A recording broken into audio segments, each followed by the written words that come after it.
It's a first-person FPS RPG developed by Arkane Studios and published by Bethesda. The game traps you on a space station with deadly aliens and a mystery which gives it an isolated, almost horror-like feel. It's a cousin to Bioshock by being heavily inspired by and a spiritual successor to System Shock. Hello, my baby. Hello, my honey. Hello, my ragtime gal. It manages to very effectively build a palpable sense of tension. It presents you with a mystery that leaves you questioning your very actions. It scatters story tidbits around the station organically in the form of emails and notes. It's got an interesting selection of weapons, with most being modified tools. It creates a world that feels real and alive, or rather lying in state. And the zero-G sections are goddamn incredible.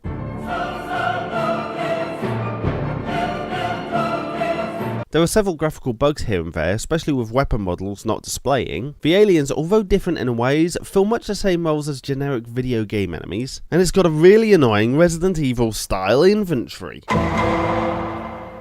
Sure, I could complain about the graphical bugs, the suitcase style inventory that refuses to sort itself, and the enemies that are there just basically as mobile roadblocks, but then I get a phone call or read an email, and I'm transfixed by the expanding mystery at hand. Should I push on ahead at the behest of one character, or double back and investigate what could be the real truth or a fatal trap? This is where Prey truly shines. It throws you into the madness and adamantly refuses to explain itself, forcing you to explore to uncover the nuances of the story.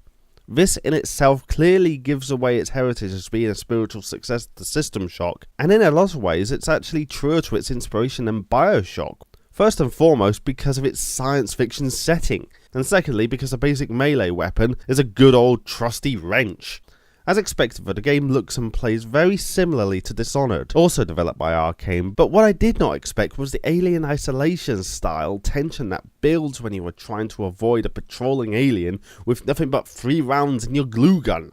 The edge of your seat tension that something may befall you at any second, coupled with the game's hub-based explorationary nature, slowly opening up new areas as you go, almost gives it a feeling of being a sort of Dark Souls in space. I guess we've just got to be glad that there's no space alien Hellkite dragon.